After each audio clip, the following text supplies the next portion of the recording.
started recording, so we're good. So we're going to call the ZPD meeting of February 16th, 6:30 to order. We have Councilors Morganelli, Matthews Kane, Flaherty here as the committee. Councilor Figge's here as a guest. Former Councilor Mary Ann Babinski is a guest, and Jay Vinsky is there as a guest. Item number 1 is petition for zoning amendment submitted by Councilor Figge related to allowing tap rooms in industrial A zones. And last meeting, we looked at the revised proposal, Ralph, the one that changes the definition and then adds to uses by right, just 25 line 25 tap rooms. Correct. That's what we're going to work on. You made it much more specific to the item discussed.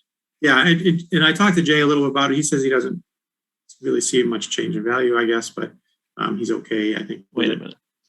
Is he there? Yeah, I have bad lighting. You have very bad lighting. The shadow. Shadow knows. Let me fix that. All right. So, yeah. All right. Jay, they're called ring lights. Sorry. All right. So, should we start off by letting Jay? There you go. Better. So, Jay, you want to address the change definition and thing, or do you want to let Bridget go with her questions? I guess proceed with questions, probably. Okay. All right. Go ahead, Bridget. And questions and updates or whatever you have. Oh, okay. I was going to say I don't have questions. Okay. I did a lot of emailing back and forth with the chair of license, Chris Moat, and I asked many questions, which I will not force on all of you, but can I just read some of the highlights from the discussion? Oh, absolutely. Yeah, please do. He said the decision to approve a license is largely based on the individuals applying for the license, whether awarding that license serves a public need, and we also consider the applicant's financial means to start and continue the business. There are times when the premises is properly zoned for liquor sales, and we may deny the license based on its proximity to a school, for example, or the public need is already well served in that area. While the ZPD may allow tap rooms or in industrial A zones, it does not guarantee that a license would be approved. And then I asked some follow-up questions. I guess the reason why I wanted one more meeting was it wasn't clear to me how much control license had over the issues. I didn't know if the public could raise issues in a public hearing that license wouldn't have control over. I asked, can license put restrictions on outdoor use, noise, lights, barriers, fences, bushes? Yes, we look for how the alcohol sale and consumption is controlled and can require controls be put in place before license is issued. And yes, noise is one factor. The premises entertainment license would likely be in effect, and that license has a stronger influence on outdoor activity when music is played, coin-operated machines, etc. And then I guess I'd love Jay. I said, my trepidation lies in the fact that for tap rooms, some of the places might be building converted to the new purpose. Can you make them do anything about the traffic flow, driveways, layout? If that is the case, or can only planning board do that? And he said, we ask about parking and access, but we refer traffic, driveway, and overall suitability to the planning board. So it sounds like if they did have an issue, they could refer it to planning. Is that true, Jay? That's what it sounded like in the email. I guess they could refer it, but the planning board really wouldn't have any teeth unless it's under a special permit or a site plan approval. Okay. What would trigger that, Jay? Like a conversion of a building, it changes the use or square footage, traffic flow? Expansion, I think, of 25% floor area, increase in traffic to the site of 25% or more, which would probably be the likely trigger in these cases, would trigger site plan approval. Okay. And then I did ask about the public hearing because that's key for me. He says all new license applications have a public hearing as part of the license review process. And yes, the views of abutters are all heard, and based on that input, a decision to add restrictions or outright deny the license can be made. And he wanted to emphasize that just because a license is granted doesn't mean it can't be revoked. We just have to build a case for when it is warranted. So knowing all of that, Those were my concerns. I am currently in favor of allowing this to happen. I'd like to thank Counselor Figgy for his patience. Thank you. Not a problem. All right. So I had one more call today about whether this allows for marijuana. And I said, no, it doesn't, that marijuana is a different ballgame. There's other rules about marijuana. And that we defined this specifically for tap rooms, and we defined what tap rooms are because we didn't have a definition of that. It's kind of a little wordy definition, but I think it clarifies what the goal is and makes sure that the people understand that there's a couple different public hearings. So I'm okay with it too. How about you, Nick? Yeah. Any questions or commentary? No, it sounds good to me. I thank Councilor Matthews Kane for, getting the answers to her questions. I'm glad that you feel comfortable. I really am happy that, you've gotten the answers that you were looking for, and that you feel like the checks are there so that things are not done that would really impact residents in a negative way, or abutters, that kind of thing. Yeah. Yeah, the key things for me are the public hearing, it can be revoked, and it's not just a formality. So I appreciate the time to get those answers. Thank you. Okay, so do we have a motion? I'd like to make a motion to approve that tap rooms can be allowed in industrial A Okay, as amended, right? as amended. Second. Okay, roll call. Matthews Kane, Yes. Council Morganelli, Yes. Council Flaherty, yes. So Ralph, it'll come to you tomorrow night as amended. Perfect. Thank you. All right. And Thank you, you'll have that all Councilor. printed up for Eleanor to take it forward. Yeah, I think I sent it to you by email, but I'll double check. Please send again. Okay, I may have lost that email. Who knows where it is? But thank you, You're a guys. lot.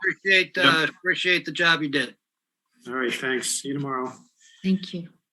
All right, so next item is public participation, 15 minutes, 3 minutes per speaker, except on items that were subject to a public hearing. Do we have anybody that would like to address ZPD? I see two guests out there. School committee member Kathleen Hillman, congratulations. And former council Mary Ann Babinski. Either of you want to speak in public participation? No, thank you. Okay. No, thank you. You don't want to hear what I have to say. Well, I would love to hear. I probably, if I have one comment, it would be what Councilor Bridget Matthews Kane said at a planning board meeting on Tuesday. I hope that all boards and commissions and whatever do their due diligence, and do keep in mind that we're working on a master plan, and that many changes we made. I mean, I heard at that the planning board meeting, some of the issues that came before them. They had difficulty trying to make a decision about it because, and Jay can address this too I think he's made those same statements, is that it's sometimes very difficult because our current zonings, regulations, ordinances, whatever, are sometimes very ambiguous and very hard to follow and understand what it actually means. I don't know how many conversations I have heard over the years about, even discussion went on forever about what the meaning of will, may, should, could, and then you have to make a decision. It has to be more clear cut. I see people on the planning board struggling to try to interpret what it means and wanting to do the right thing, but they can only be guided by what our zoning ordinances say. And if they're not clear cut, it makes it very difficult. And I caution any board or commission making a decision that will set a precedent that we can't undo even after the master plan is put into place, because we feel the brunt of a lot of that up here on the north side in some cases. So we have something going on that could be a very good thing to set some vision for our city going forward if this plan gets to to be finished by, I think I heard, the middle of next year sometime. So I hope that we will have some restraint on what we do, because we need, and it's very obvious that we need to clarify a lot of our zoning ordinances.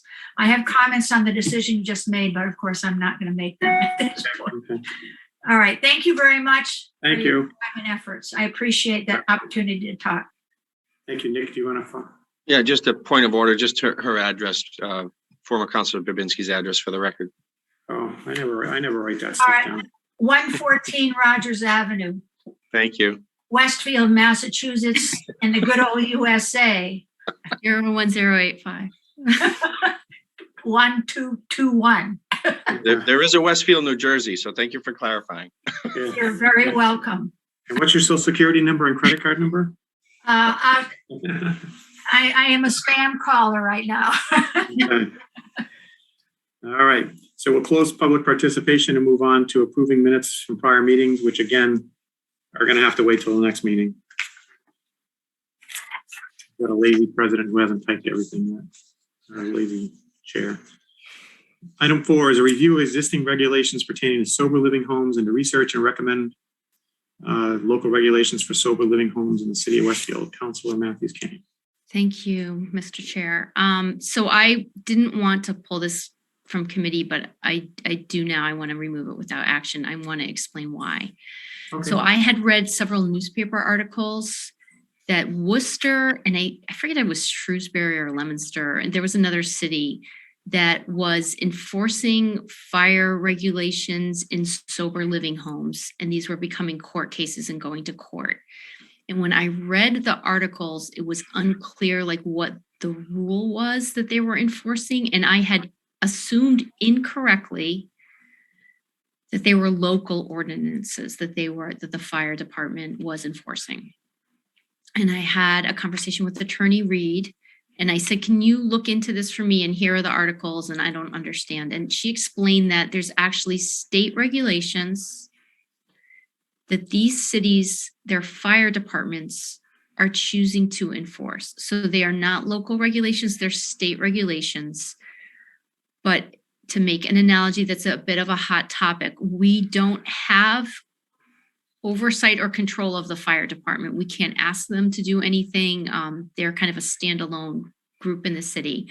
Just the same thing with the mask debate and the Board of Health. They're governed by state rules that we don't have control over. So we can't do anything with these state laws. And Attorney Reed said, nor should we. So knowing, I misunderstood. I thought they were local laws. Now that I know they're state laws, we don't have oversight. I'd like to make a motion to withdraw the review of existing regulations pertaining to sober living homes and to research and provide recommendations for local regulations for sober living homes in the city of Westfield. I'd like to make a motion to remove it without action. Second. Second. Okay, vote. Councilor Matthews Kane, Yes. Councilor Morganelli, Yes. Councilor Flaherty, yes. 3-0 to withdraw without action. Item number 5, discuss goals and actions related to the following motion that ordinance for home occupation and home-based business be reviewed and amended. Councilor Morganelli. Thank you very much, Mr. President, Mr. Chairman. Yeah, let me, just lost my file here, just a second.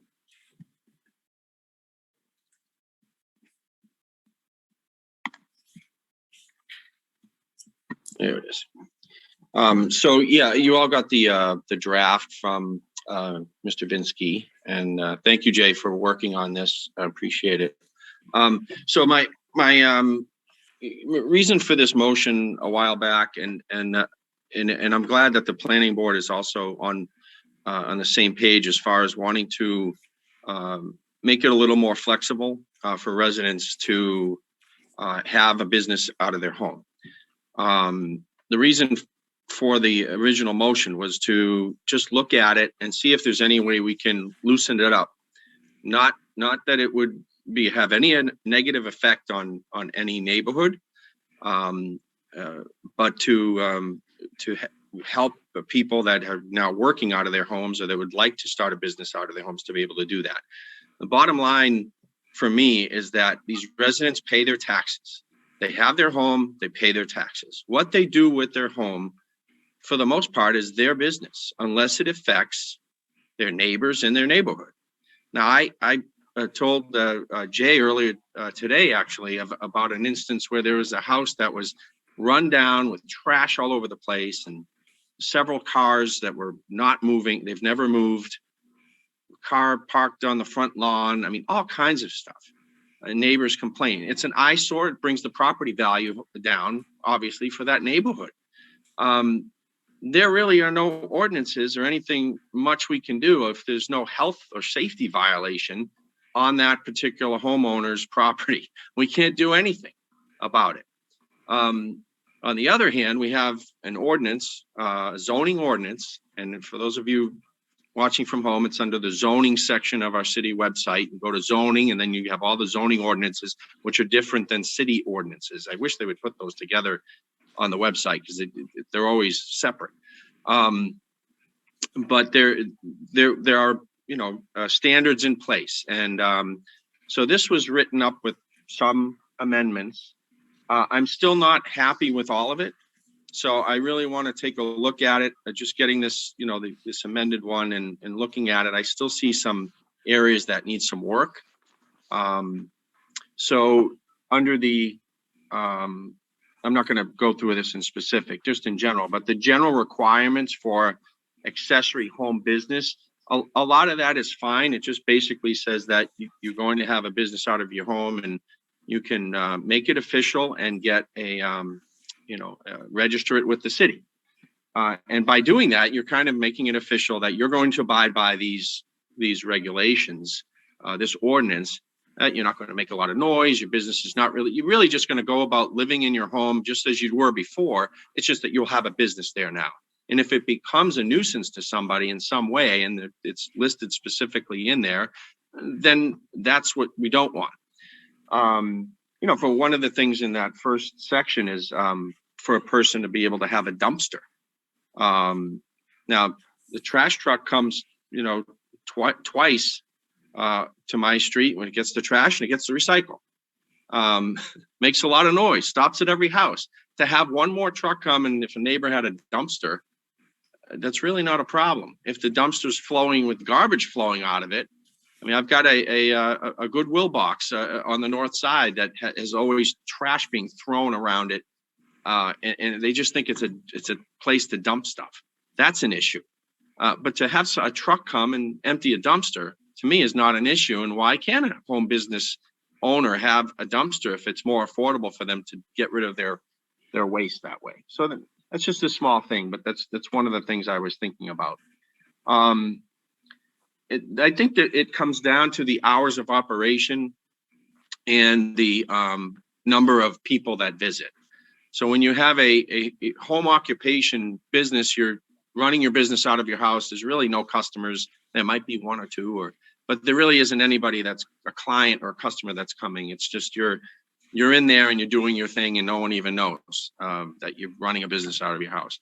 The home-based business standards, which is section 4-34.4, that states that home-based business exceeds the standards of a home occupation and as an accessory use to a residential dwelling unit, provided a special permit has been issued by the planning board. So I really don't think a home-based business needs a special permit at all. I would like to see this written so that anybody who wants to start a home-based business can do that without a permit, without a special permit, unless something triggers that special permit. And there could be a couple of things that trigger that. So, as far as signage and all that stuff is already, there's already city ordinances on signs, and there's a noise ordinance in the city. There's all kinds of stuff that is already covered. And if a home business was going to adversely affect the neighbor, then you'd know about it. I mean, that's something we don't want. I had a resident in Ward 1 just opened up a photography studio in their 2-car garage, transform the garage. They had to go for a special permit, pay money and have it inspected and all that. I say, why? Why do they have to do that? They're using their home that they pay taxes on. So they should be able to use their home inside and outside, however they want. But again, like I say, that people use the outside of their home to store trash and cars and other things, and we can't do anything about it. So I'm just trying to make it better and try to make it more lenient. I'll hand it over to Jay to add some words, because I know the planning board has been looking at this, and they had some good ideas last night, and there was good Okay. discussion there at that meeting too. So All right. thank you, Um, Mr. Chairman. So something just popped into my head, so I'm going to talk ahead if I can, Bridget, and then I'll send it over to you. So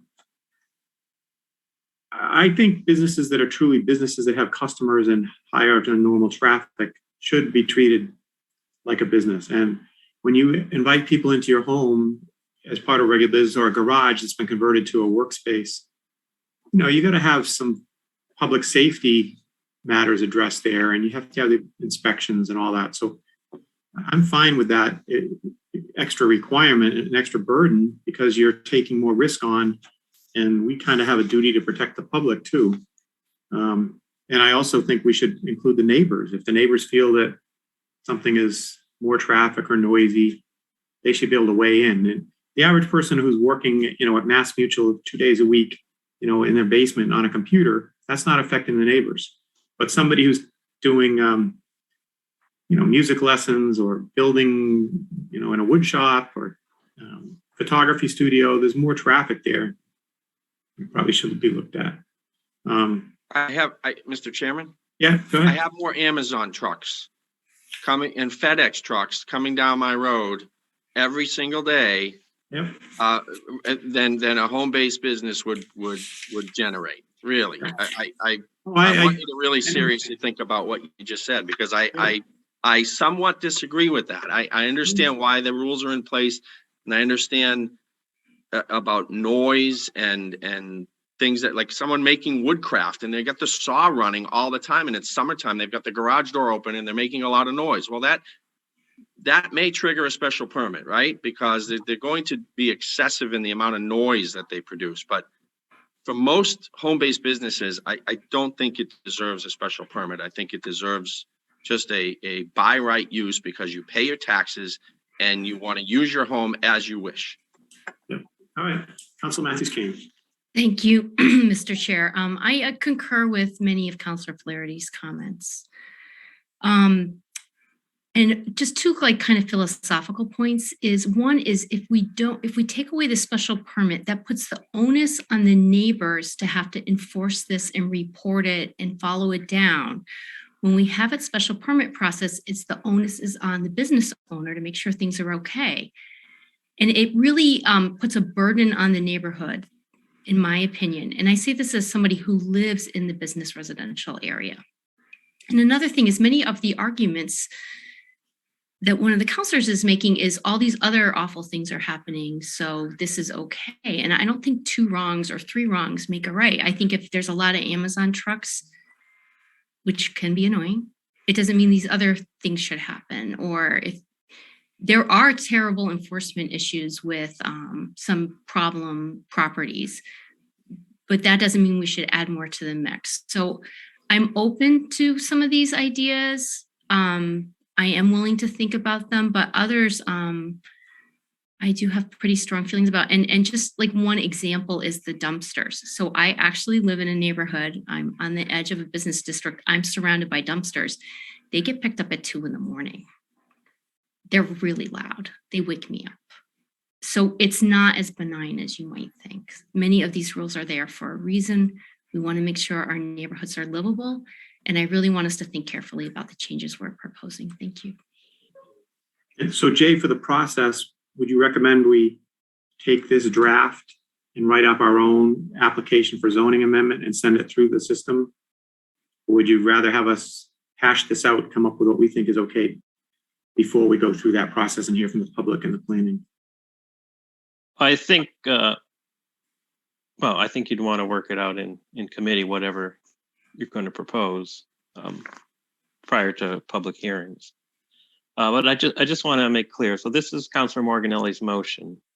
What I provided you was something that came from the planning board, not him. So Yeah. this isn't. I'm not trying to usurp things, but the planning board was looking at this separately. So they were the changes I provided are something the planning board endorsed. So it's not necessarily Councilor Morganelli. So I just want to be clear, we're not stepping on toes or whatever. Can I ask a process question though? Then doesn't the planning board send it to council? We vote it into ZPD and then is this the right process then? If that's. Well, yeah, so they didn't propose it as a formal amendment. They just endorsed this draft because we knew it's already in ZPD, Okay. not to duplicate efforts. So this is what they're kind of saying here, consider this. Okay. So just real quickly, right now, today in Westfield, if you want to have some kind of business out of your home, if it's just you and you don't have people coming and going, customers or clients, you're a home occupation, you can do that by right. There's some regulations that apply, but it's pretty straightforward. If you have one person coming to your door, customer to meet or pick up something, then you trip into the home-based business special permit category. So what the planning board was thinking was, well, maybe we can add some kind of middle ground or expand home occupations where you could have a few people come and it's not going to trigger the special permit. And that's basically what they proposed. It's kind of I think a middle ground between what Councilor Morganelli was talking about, which was much more broader, liberal by right. And what the planning board's proposing is, okay, you can have a few people come. We'll set some hours in the ordinance, which I provide you with, limit the amount of cars. And as long as you're within that, below that threshold, then it wouldn't trigger the special permit. So that's really the gist of this change. Okay. And we can talk about what those correct thresholds are, whether it's 3 customers a day or 2 or 5. That's can be worked out. But that's the approach Okay. the planning board is taking. Okay, Councilor Matthews Kane. Well, I guess I have process questions then. Like, are we going to do this separately, or I guess I'm not even sure what we're debating at this point. Like, do we want to So- just look at the planning board's suggestions? Well, the planning board knew that we were doing this, so they sent this over as some of their ideas. It's not a formal proposal. Okay. I think Councilor Morganelli took the lead on this, and it might be appropriate for him to take the planning board's feedback into mind and review it and commingle his thoughts with the planning board, and then bring it back to us to have further deliberation in ZPD before we prepare a zoning amendment application. I think is that fair, Nick? Yeah, thank you, Mr. Chairman. Yeah, so what I was going to say is that, thank you, Jay, for clarifying. And I was going to say that this is from Jay, and this is what the planning board had kind of passively endorsed. They didn't make it run it through their planning board, but they all, I think it was it unanimous, Jay? Was everybody pretty much saying? Yeah, I believe so. Yeah, they all said, yeah, we like this. I have other notes that I've looked at the old ordinance and written notes on sections that I wanted to change and how I wanted to change them. A lot of it doesn't change. So I will do exactly what you just said, Okay. Mr. Chairman, is to take this and mine and kind of meld them together and come up with something. Yeah. And we can talk about that. But, I really want to speak with more residents about this. I want to speak with people that have home businesses like I've been doing and talk with just the average resident that say, what do you think about a business? If your neighbor here started this kind of business, how would that affect you? And I'd like to hear from some more people. So, so I won't say we'll do it at the next ZPD meeting, whenever, if that's next month or, but in the next 1 or 2 meetings, I think we can work. Okay. Bring something out to, even if we're voting on a part of it, so that Right. I get an idea of what the committee is liking and not liking, because I don't want to bring something to you that Okay. is going How about to if I fail. put it on the wanna calendar bring for, something that's worth doing. So how about if I give you like 6 weeks on our calendar? And then that's just a reminder, and then I'll check with you if we should put it on the next agenda after 6 weeks. Does that give you time? that's fine. And I think other ZPD things, other things will come through committee and so our meetings are kind of governed on things that are timely and they need to be looked at right away. Right. So I'll just piggyback on one of those meetings is what I'm saying. I don't think we need to have a meeting just for this Right. agenda item. I'll just engage- wait until, But you want to engage with the public directly, not in front of this committee. Yes. And Yeah. when we have a public hearing, we want to have it pretty focused because we eventually have to close the public hearing and move on. So I think if you want to do research ahead of time, I'll just, like I said, I'll put on the calendar 6 weeks out as a, tickler. And then Yeah. if you can commingle everything, turn it into, a document that says, replace this part of the thing with this part, like we have to do for the order, Yes. that would be great. And then we can all look at it, make some edits and move it forward to the public process where it could get amended again at planning or at city council, or I shouldn't say amended at planning, but a recommendation can come from planning, come back to us and we can work on it. And if we do it right, we might be able to bypass LNO because they don't need anything else to do. If we get it far enough along and it's written up in an order form, I'm sure Councilor Figgy and his colleagues don't want to waste time on it. Council Matthews King. Thank you, Mr. Chair. I just want to echo a point that you made. I sometimes find these hard to read when all the changes aren't highlighted.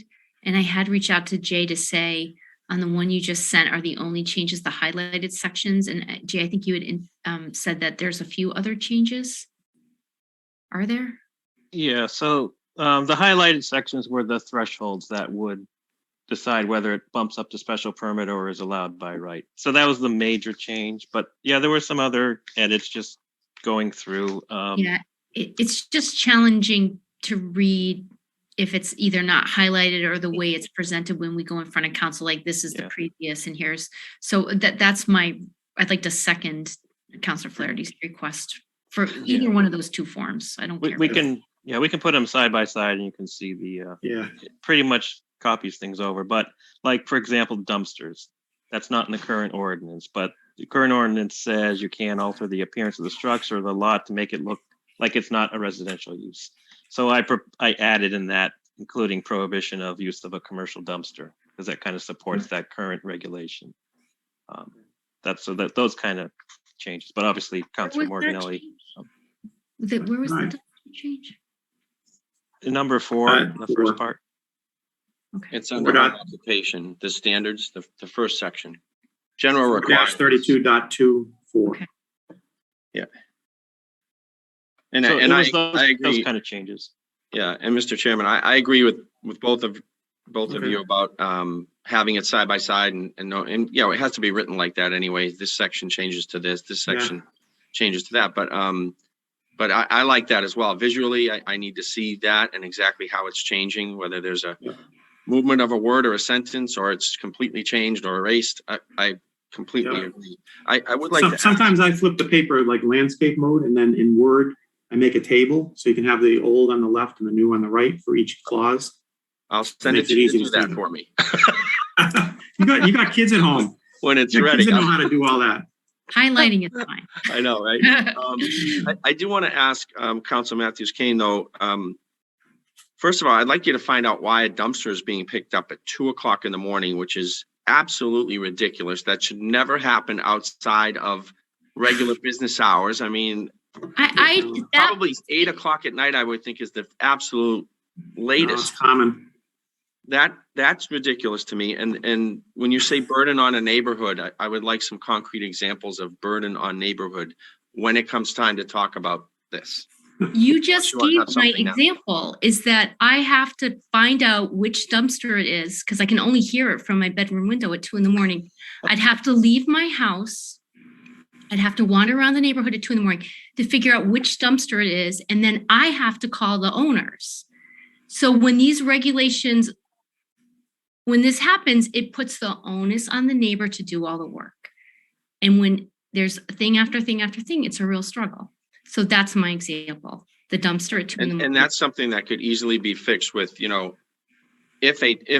there is a dumpster, it gets picked up between 9 and 5. That's it. End of story. In our city, enforcement is a huge issue. And that was my other note I had down here is enforcement. And I spoke to Jay about this, all this stuff. How is it enforced? Who enforces it?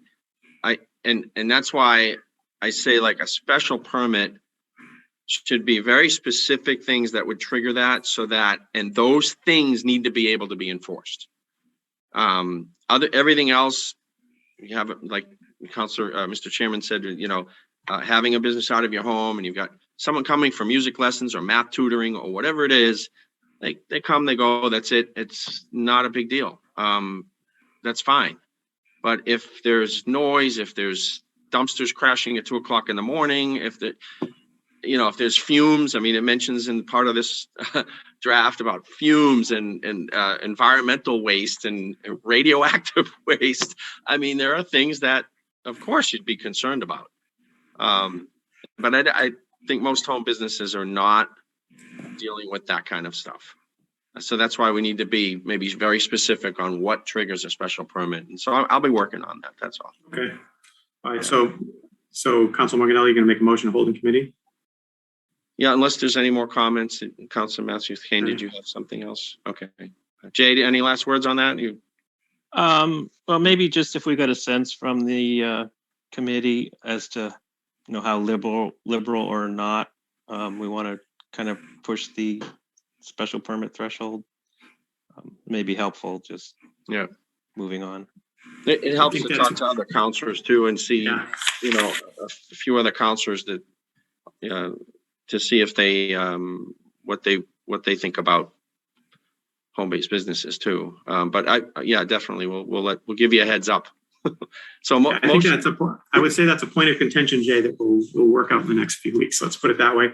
And we might want to, in the future, make a motion to bring something out to council and have council deliberate to give us feedback on something before we make the formal final approval. It's perfectly okay to do that. On the council floor, we could say, hey, we've discussed this in ZPD and we just want to get some feedback from you. Can we have an open discussion about this proposal or what your concerns are so that we can better prepare, the application for zoning amendment? I think that's perfectly legal. Or we could bring it out as a draft and then just say we're planning on bringing it back to committee, but we want to present it now and then we talk about it and it goes back to committee and then we make the tweaks Yeah. to finalize it. I think a big draft would be too much for some people to consume without commenting on every single line item in it. I think if we have big topical questions, that's a little bit easier to focus on. I see. Okay. That's just my opinion, but Yeah. all right. So right now there's a motion from Council Morganelli to hold in committee. And Motion to hold item number 5, home-based business section 5-100.1 in committee. okay.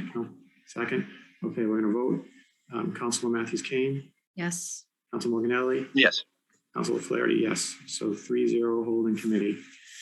All right. And then item number 6 is the trucking moratorium. I'm proposing that we remove it from committee since City Council denied the application for zoning amendment. So moved. Second. Second. Okay. And let's vote. Councilor Matthews Kane, Yes. Council Morganelli, Yes. Councilor Flaherty, yes. I hate to see it happen. I really was hoping we could get something in. Yeah. And Not I much we can do about it. And someone's raising their hand and we can't take any comments at this point. Yeah. Thank you, Jay, for your work tonight. Your help. Thank you. Yeah, thank you. Before you Oh, sign yeah. off. Yeah, thank you. And I saw the hand go up and I'll call that person offline. All right, anything else? Item number 7, clear. Okay. Anybody want to make a motion for adjournment? Ladies first. Adjourn. Second. Okay, vote. Council Matthews Kane, Yes. Council Morganelli, Yes. Council Flaherty, yes. All right, see you all.